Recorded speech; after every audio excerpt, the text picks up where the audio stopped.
Hello, I'm John Whiteside, and here today with me is Alex Lee. He is the Head of Performing and Screen Arts at Unitec. Alex holds a Bachelor of Law from Otago, a Master of Law from Auckland, and one from Brussels, and he also has a Master of Creative and Performing Arts degree. Thank you for your time today. You also started off DocoFest, which is on its 9-year anniversary now? Correct. The Documentary Festival is a festival that I started up with the co-director Dan Shannon. We started it 9 years ago with the intention of bringing to New Zealand a variety of documentary films as well as to help promote documentary filmmaking. It is not just a festival, it is also an industry event, so we have a marketplace. It also provides an opportunity for filmmakers to network and to find funding opportunities for their films. Cool. And on top of all that, you also started up Doc Lab, which is for startup projects as well. Correct. Doc Lab is an initiative that has come out of Documentary New Zealand Trust, which runs a documentary festival. It is an event that we create whereby we bring together a whole lot of different creative people, from documentary filmmakers to graphic designers to gamers to animators to web designers and the like. Everyone with the intention of making something creative, but perhaps never thinking about collaborating with each other. So we try to bring them in, put them in the mix, stir them up, and try to create a whole series of new transmedia or interactive projects. What's it like straddling the line between being an entrepreneur and being a creative type? Probably not so difficult for myself because I probably have an active left and right brain. I think it is difficult for some people because they are probably not taught or they haven't actually spent much time thinking about business. I think that the difficulty is actually finding a way to match up your artistic expression with the fact that you need to go out and you need to market yourself or your product.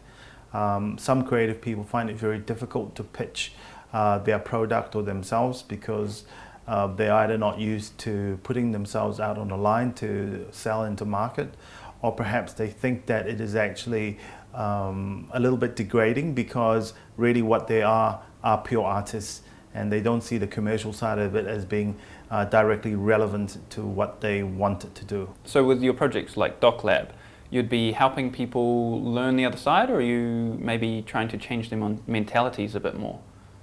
I think with projects like Doc Lab, what I'm trying to do is to create the opportunity for filmmakers to first of all look at what they do as a collaborative process so they can work with other creative people.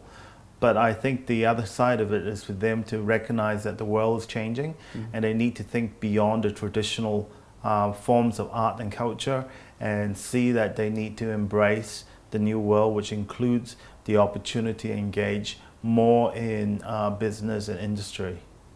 Have you ever come across instances when you're trying to achieve something and you just come up against the wall? I think that anyone that starts up a business will probably find times in which they're going to be challenged because they may not have necessarily all the information or knowledge or the context. I think that what people need to do is think about how they can get help and advice from other people in the industry. Being a smaller industry like we are, filmmakers in particular tend to be very much supported by more senior people in industry. A lot of people are willing to give some advice and some help if you ask. There are other organizations around, for example, they've got business mentorship organizations where you might be able to find a business mentor that may not necessarily practice in the area that you're working in, but at least they're going to provide you with strong business tips as to how to get your business going. Cool. So why the change from law to film? I think that everyone starts off probably when you're young, dreaming about the type of career that you want to be. I think that you also need to think about the time. I mean, when I was growing up, probably the arts wasn't seen to be that much of a possible place for people to make a living out of. And I kind of maybe thought to myself, if I make enough money, I can go and practice my passion. If I make enough money, I won't need to worry so much and I can make films and I can paint, I can do whatever it is that really excites me. How do you feel about the startup culture in New Zealand? I think that New Zealand is a country of go-get-thems. I think that we always tend to be perhaps punching above our weight because we are a smaller country. I think that we've always encouraged people to try to do well. So I'm not surprised that there is a high percentage of startups here.